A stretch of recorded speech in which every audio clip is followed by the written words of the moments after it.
Esse podcast tem um oferecimento Eu Reciclo e SAP, empresas que acreditam de verdade na sustentabilidade, que o futuro é construído juntos, onde a gente trouxe diversos executivos de grandes empresas globais para darem a visão sobre a COP30 e quais são os próximos movimentos, já que essa é a COP da implementação. Espero que vocês apreciem muito esse podcast, que foi feito com muito carinho para vocês todos. Fala pessoal do Conversas Sustentáveis, estamos aqui na semana da COP com muitos episódios para vocês, trazendo pessoas de setores diferentes para a gente colher as visões de cada um sobre a COP e principalmente o que as empresas estão tendo. Acho que essa questão de advocacy é super importante. A gente tem falado muito da relevância de se ter COP todo ano, se de fato é bom. Eu particularmente acho que é super importante. E hoje estou aqui com o Daniel Poli, ele é Head de Sustentabilidade da Cielo. E acho que vou deixar que tu te apresente para o pessoal. Seja muito bem-vindo. Agora, a gente já fez online, é a primeira vez que a gente está fazendo presencial, um momento muito propício no maior evento de sustentabilidade, de clima do mundo. Dani, se puder te apresentar para a galera, quem é o Daniel, antes da gente entrar no assunto, contigo. Maravilha, bom, me chamo Daniel, sou Head de Sustentabilidade. Gosto de falar assim, eu estou Head de Sustentabilidade na Cielo, porque eu sou, na verdade, um apaixonado pelo tema, apaixonado pelo propósito, e aí tomei isso para a carreira, que é de fato como que a gente muda a forma de pensar dos negócios, né? Os modelos de negócio, eles partem da forma como a gente enxerga o mundo. Então, é como que a gente insere aqui sustentabilidade como uma forma de pensar negócios, uma forma de pensar. E aí eu sou uma pessoa que é entusiasta de fazer isso, de fato, fazer acontecer, né? Implementar essas mudanças. Então, acho que podemos seguir com essa apresentação, porque eu acho que a gente vai conversando e vai entendendo quem é o Daniel na prática. Boa. E qual a importância dessa COP no Brasil? Acho que o Brasil é um país com uma questão forte ambiental, né? Acho que não precisa dizer muito, mas a gente tem essa questão das soluções baseadas na natureza. Acho que é um país muito rico. Na tua visão, a importância dessa COP, essa COP em Belém, muita gente criticando, né? Tá pensando antes. E que tem muitos amigos, e ele também, que queria que eu falasse mal da COP. Olha só, e pelo contrário, tenho, pelo menos até o momento do que eu estou vivenciando, como eu disse, ainda não estar lá, mas da cidade, que a gente tem estado, tá incrível. Tua leitura sobre isso? Cara, a minha leitura é: você não pode falar sobre clima, você não pode falar sobre transformação da nossa realidade social como um todo no planeta sem vivenciar isso aqui. Você até pode falar, mas quando você vem para cá, você tem outra perspectiva. Então, eu acho que nem é uma discussão, é uma necessidade. A COP estar aqui faz com que a gente ponha o pé no chão e fale assim: o desafio é grande e nada melhor do que a decisão de trazer a COP para cá. Questões logísticas, na verdade é mostrar que a realidade no dia a dia ela é bem mais complexa, mas que a gente precisa incluir e conseguir fazer esse movimento de trazer a COP para cá, para mim está sendo um sucesso, está sendo fantástico. As discussões, a forma como a gente está abordando o tema de diferentes prismas, de diferentes... O problema, ele é comum, mas a forma como a gente pode enxergar o problema são várias lupas, várias formas de encarar. E aí, quando você traz a COP para cá, você traz para um dos grandes dilemas, que é o desenvolvimento social, que garante com que a gente proteja a floresta. A floresta amazônica é um elemento chave quando a gente fala de mudanças climáticas. Ele não é o único, mas, obviamente, ao estar aqui, a gente tangibiliza para questões inerentes a proteger a floresta, que são questões de infraestrutura, questões sociais, de geração de renda. A gente vai falar um pouquinho disso, mas eu acho que assim, a minha leitura da COP é: que bom que a gente tomou essa decisão e que bom que a gente está aqui e está dando tudo certo. perrengue tem em qualquer lugar. A gente falar de logística, a gente falar de desafios, Tudo na vida a gente vai ter. se a gente quiser olhar o copo meio vazio, para tudo a gente vai conseguir, né? Exato. E como empresa, como a Cielo, quais são hoje os principais desafios que vocês têm? Onde é que está a tua lupa como negócio? E aqui na COP, quais temas que estão te chamando a atenção? Provavelmente deve ser ligado aos desafios. O que tu tens? Cara, queria saber mais, quero ver o que está acontecendo nesse meio. Onde é que tá focado a tua energia? Eu ouço muito, eu tenho escutado muito, o Brasil é a potência para a nova economia, uma economia baseada na natureza, uma economia baseada na transição energética, descarbonização. Então a gente tem muito potencial a oferecer para o mundo.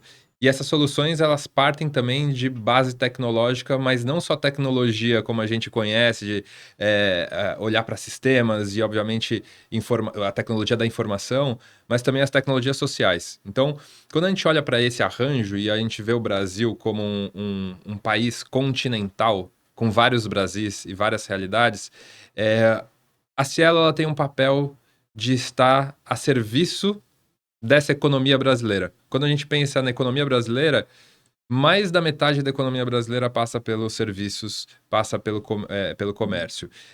A Cielo ela transaciona 7% do PIB. Isso significa que parte significativa da renda das pessoas, da forma como elas encontram sobrevivência e geram o seu próprio ganho, passam por essa relação do comércio. Essa relação ela não pode estar excluída da discussão climática. A discussão climática não é só meios produtivos da indústria. Não está só no campo. Ela está na realidade, ela afeta a realidade das pessoas. O comerciante que tem a sua loja inundada... Que nem lá no Sul teve. Que nem lá no Sul teve, ou agora no Paraná, a sua forma de sobrevivência, a sua vida é impactada diretamente por um evento climático. Exato. Então ele precisa estar dentro dessa discussão, ele precisa estar participando. E aí o papel da Cielo é como que eu conecto essas pontes, como que eu sou um simplificador de uma pauta que às vezes é muito complexa, é tratada em campos muito complexos de diálogo, e eu trago ela para o dia a dia, para o dia a dia de quem está empreendendo, quem está fazendo o comércio girar, e destravo essa agenda para eles. Perfeito. E hoje, como é que vocês conseguem demonstrar o valor da sustentabilidade para o pessoal?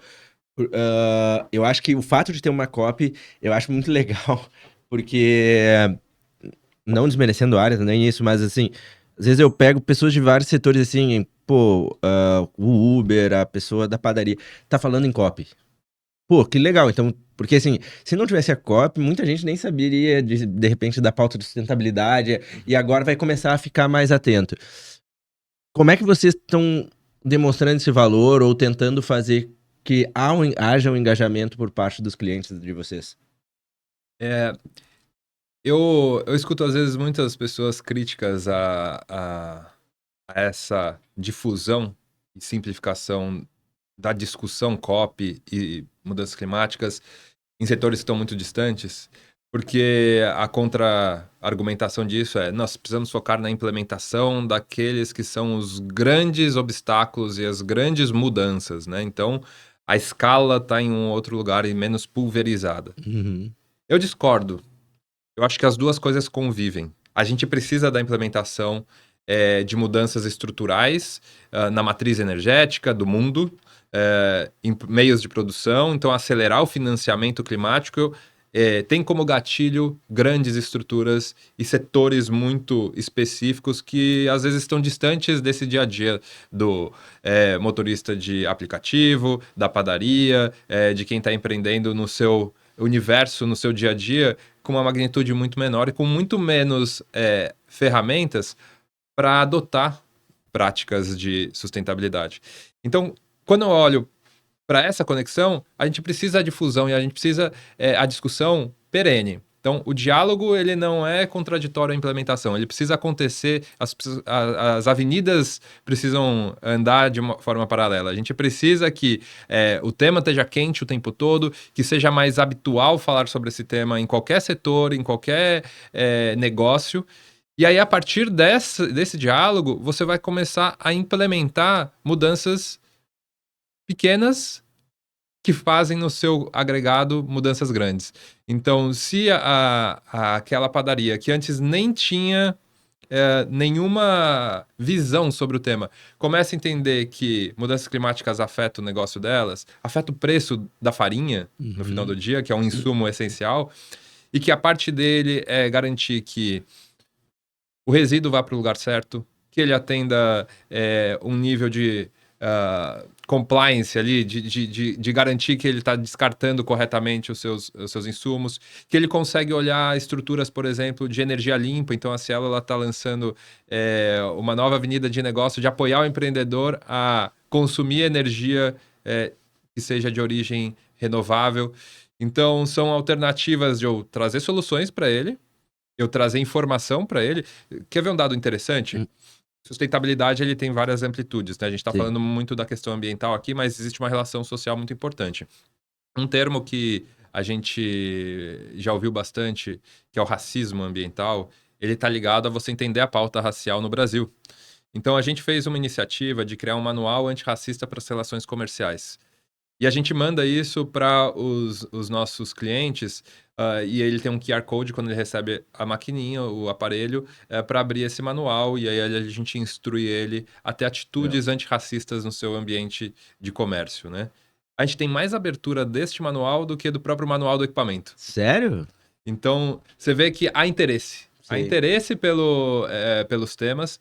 Desperta curiosidade, né? E essa curiosidade consegue colocar ali uma semente de atitudes que vão levar a esse empreendedor, a esse varejista, a esse negócio, a se inserir na pauta de sustentabilidade.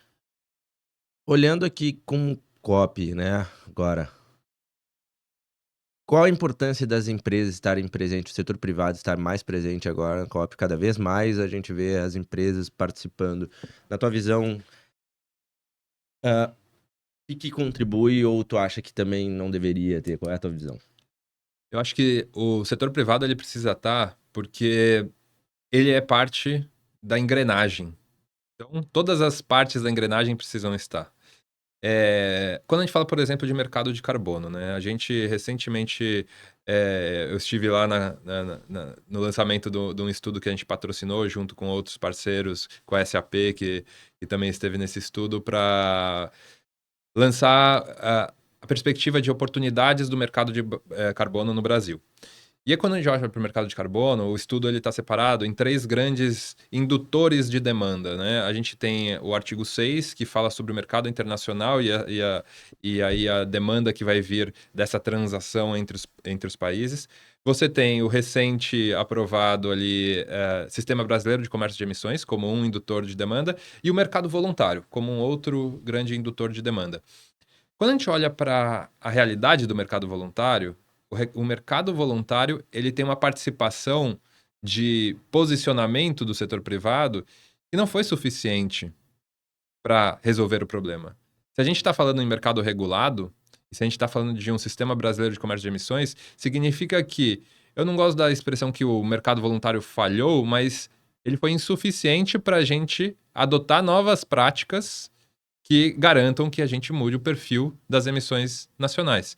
Então, a convivência de um mercado voluntário com um sistema regulado mostra que o ente público precisa regular, precisa dar diretrizes, precisa dar uniformidade sobre a questão, mas o mercado privado precisa participar dessa conversa porque ele é parte interessada e também avançar no seu posicionamento voluntário. Então, quando a gente olha que o desenvolvimento do entendimento de como levar a projetos que reduzam carbono para a cadeia de valor, ele só existiu porque o mercado voluntário se aprimorou e vem se aprimorando. Então, essas duas coisas vão conversar, elas vão convergir. O ente público e o ente privado precisam estar na mesa juntos, assim como outros atores da sociedade conversando soluções, projetos que levem a gente a ter soluções. Mas em um dado momento, isso precisa ser convergido em diretrizes. A gente precisa saber um caminho que seja não onere a competitividade também dos meios produtivos. Perfeito. Tava vendo alguns tópicos aqui que eu tava pensando. O que que tu acredita que a gente deve fazer para copy ficar nas ações das empresas? Por que que eu digo ficar? Ah, eu, di- eu quando eu vou palestrar, quando eu vou a um lugar, eu digo assim, eu posso vir aqui, normalmente eu falo sobre negócio, empreendedorismo, e falar alguma coisa que inspire, né? O que a pessoa saia motivada, vou fazer. Só que dá 2 minutos, a pessoa saiu, sai daquele ambiente, tu fica motivado por 1, 2, 3 dias. Depois tu volta pro teu ambiente e esquece tudo que aprendeu, né? Tudo que foi dito. Por isso que eu digo que palestras são boas, mas assim, se tu não mudar o ambiente, dificilmente tu vai seguir fazendo algo, tendo uma rotina diferente. Como a gente faz para essa Copa Mundial? Qual é a tua visão que a gente precisa para não ser uma semana de muita empolgação, muita euforia, vamos sair, vamos fazer, e depois voltar na mesmice do dia a dia? É uma pergunta ótima.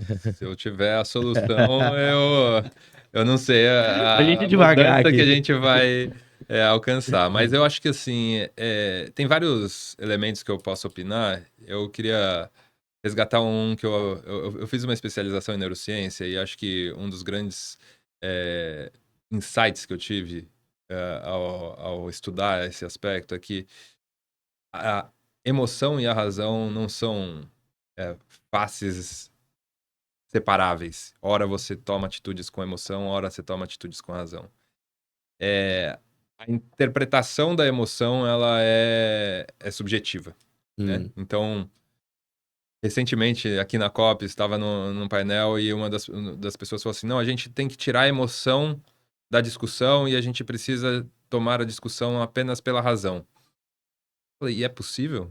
É possível você não envolver emoção? Como tu consegue?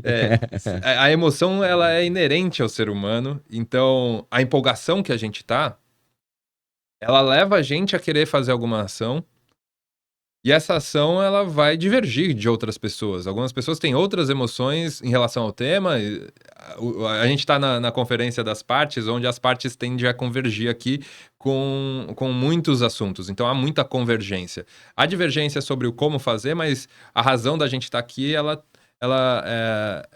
é, de certa maneira, convergente. Mas existem negacionistas que dizem que mudanças climáticas não existe. Claro. Então essa divergência, ela está, inclusive, em outro campo.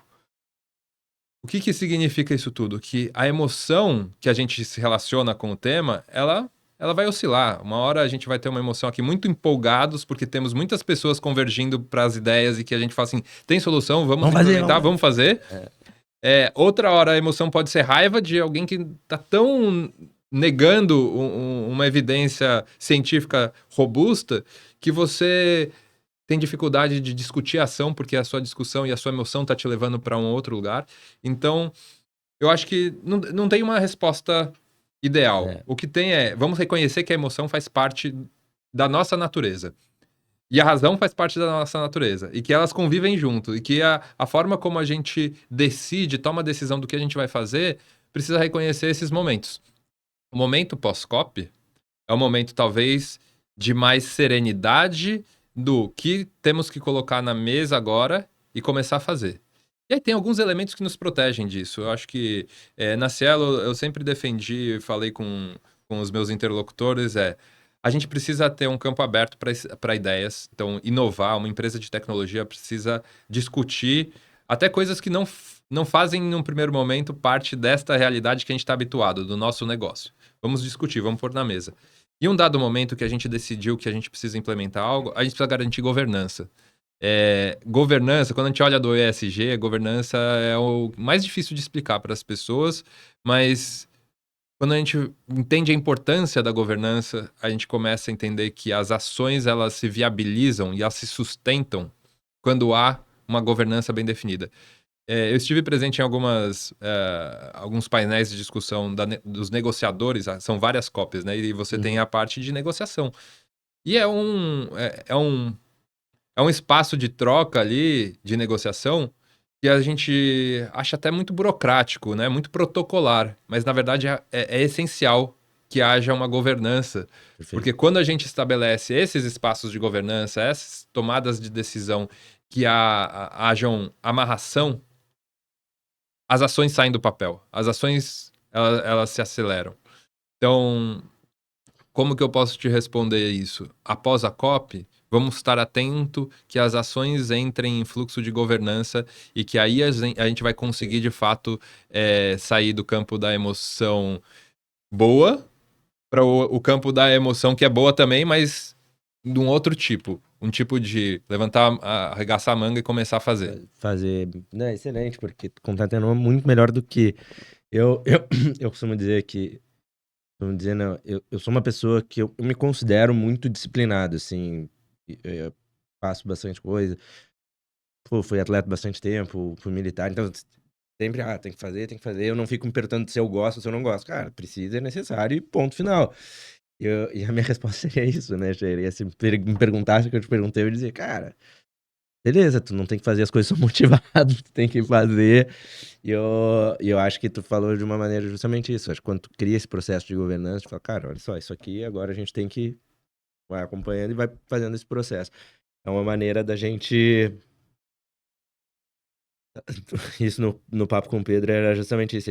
Cara, eu acho que a gente tem que profissionalizar mais essa questão da sustentabilidade como estratégia, as pessoas entender que ele tava até se colocando, ele falou, cara, a gente, como da área de sustentabilidade, a gente precisa ser ouvido dentro das empresas, né? E eu costumo brincar, porque eu tenho muitos amigos da área de sustentabilidade, e aí eu tenho alguns executivos que falam, cara, às vezes eu me sinto meio que o café com leite numa reunião, assim, porque parece que eu tô sendo, não sei o quê, parece que é um favor quando a empresa deposita um valor para sustentabilidade. E aí a gente tá falando sobre estratégia, né? Acho que no momento que a gente entende, até não tem aqui que eu tinha falado, assim, quando a gente entende a linguagem dos setores, a gente começa a ser ouvido estrategicamente. Eu acho que a sustentabilidade, a gente precisa fazer isso. Que nem a área de inovação, eu converso com muita gente da área de inovação, porque são os meios que eu transito mais. É justamente isso, a inovação sair da área da divagação, que a gente vai revolucionar, disruptivo, e a gente da sustentabilidade fala, cara, olha só, vamos olhar estratégico isso aqui que tá acontecendo e os impactos que a gente vai ter. Excelente. Uhum. Mais um ponto antes da gente ir pro final. O que tu enxerga de tendência para 2026 como Cielo? O que vocês estão olhando e se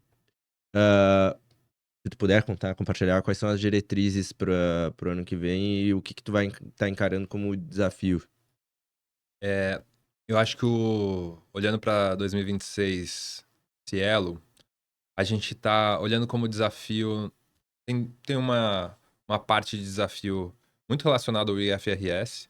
Então, é como que a gente olha para a forma que a gente garante mais conexão com o resultado do negócio de toda essa frente de sustentabilidade. Então, o IFRS, o S1, o S2 são um desafio. E aí, quando eu falo de riscos climáticos, eu acho que tem um desafio muito grande de adaptação. Como que a gente se torna mais preparado e como que a gente consegue apoiar o nosso cliente a estar mais preparado. Então, essa é uma das grandes avenidas. A gente teve recentemente, nos últimos 5 anos, diversos eventos climáticos que afetou a vida de muitas pessoas, de muitos dos nossos clientes. Quando eu olho para frente, a perspectiva realista é teremos novos eventos. Não se trata mais se teremos, é quando, e a gente não sabe o quando. Então, a agenda de riscos e de crises climáticas que a gente vai enfrentar no futuro, ela é central. A gente precisa estar mais preparado. Resiliente de forma que a gente está muito conectado com os alertas, mas também do ponto de vista financeiro, do ponto de vista de educação climática para os nossos clientes. Então, essa é uma avenida importante que a gente tem enxergado. A segunda são ofertas de soluções. Soluções que a gente pode colocar na mão do cliente, como benefícios, como soluções que ele possa usar como energia limpa para a transição energética, como questões de carbono. Então, como que eu conecto soluções que o varejista pode utilizar para ele fazer o seu movimento, a sua transação para economias mais sustentáveis. Então, como ele se insere nessa agenda, é uma segunda grande avenida que a gente vê.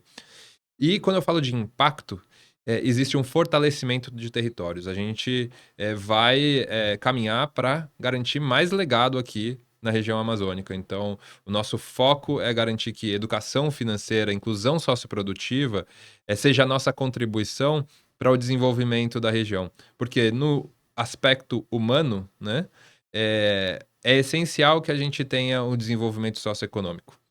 Se a gente tem um desenvolvimento socioeconômico que fuja a movimentos de desmatamento, movimentos de ilegalidade na Amazônia ou outros biomas e levem alternativas de desenvolvimento econômico para essa população, como o empreendedorismo, como um varejo resiliente e também que mostre alternativas de geração de renda, é um papel de impacto que a gente tem e vai fortalecer. A gente já tem um projeto Impulsiona, aqui, Impulsiona Amazônia, que oferece bolsas de estudo para mulheres, e a gente vai expandir essa atuação. Então, essas são 3 grandes avenidas, falando de educação financeira, empreendedora, digital, falando de soluções para o cliente que possam promover aspectos de sustentabilidade em seus negócios e resiliência climática, quando a gente pega a questão central de adaptação e de movimentos para nos preparar para os próximos eventos climáticos que, infelizmente, vão Bom, voltar a acontecer. acontecer. E a gente trabalhar, que eu e o Pedro também tá falando aqui, né? Acho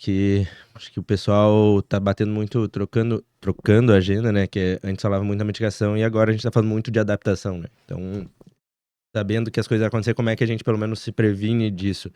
Tchê, 2 perguntas no âmbito pessoal aqui.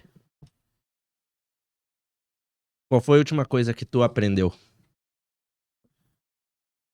Eu aprendi que falar sobre paixão é melhor do que falar sobre esperança.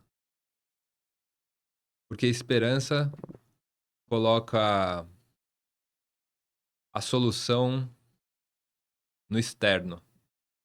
Tenho esperança que as coisas vão melhorar.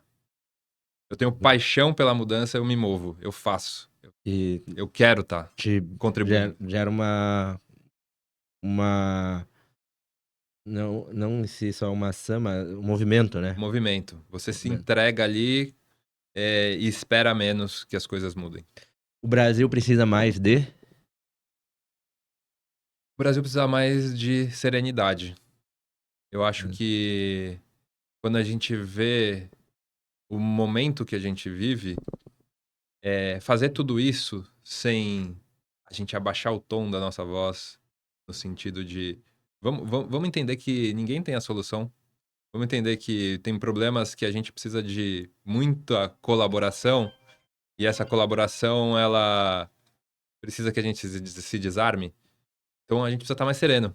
A gente tem que ter paixão. Não são coisas Aham. opostas. Você pode ter paixão e serenidade. A paixão é o quanto você está imbuído naquilo. Mas respeito, ele exige que a gente Sim, tenha serenidade, consiga dialogar. Então acho que a gente precisa de serenidade. The last one aqui. Tem uma parte que a gente agora vai deixar uma pergunta para um próximo convidado ou convidada que tu não sabe, mas tu vai responder uma também. Então, o Pedro aqui que tava, deixou uma, né? Que é aqui. Se tu tivesse que dar uma memória para um modelo de AI que isso perpetuaria mesmo depois da tua partida, o que que tu faria? Uau. Difícil essa, hein? Eu digo Tenho pessoal que. que quando faz pergunta a galera tá meio filosófica O assim. pessoal tá, né? E talvez essa filosofia é o que a gente precisa inserir na IA, mas, sobretudo, eu colocaria algo que eu não vou conseguir agora conceber em uma palavra bem direcional, mas que centrasse nas pessoas. No sentido que Quando a gente fala de direitos humanos, direitos são concebidos como algo legalmente determinado, mas a serviço da humanidade, né? Então, o que faz a gente tá conversando aqui é algo em comum que a gente tem.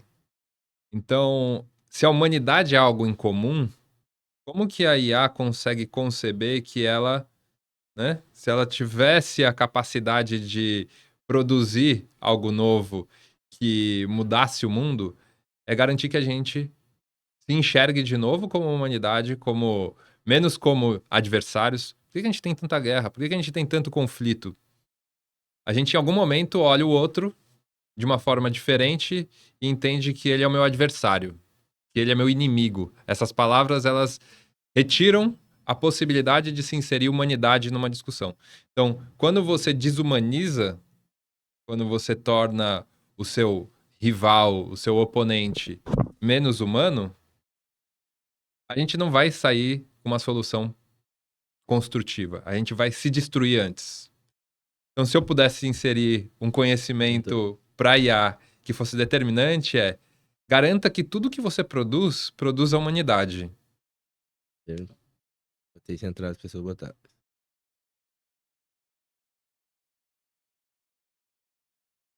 E qual pergunta tu vai deixar pro próximo convidado ou convidada?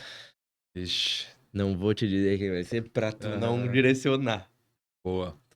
Acho que eu vou nessa linha que a gente tem avançado de maneira acelerada para uma nova era da tecnologia. Qual é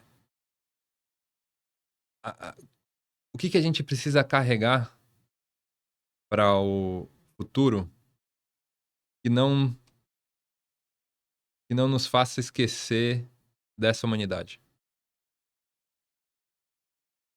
E aí eu confio que você vai ajustar para uma Aham. pergunta ser bem, bem direcionada, mas eu acho que é isso. A minha pergunta é: estamos avançando e muito rapidamente para uma nova era da tecnologia. Como que a gente garante que a gente não vai esquecer a humanidade nesse movimento? Very good. Muito bom, pessoal, fazendo refletir. Eu fico anotando e fico pensando, né? Tchê, pessoal que ficou com a gente, muito obrigado.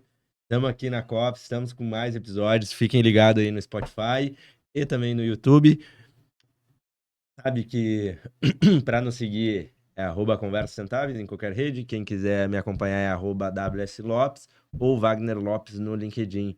Dani, mais uma vez, muito obrigado. Obrigado, Wagner. Se tu quiser deixar os teus contatos, quem quiser seguir esse bate-papo contigo, onde é que te acha?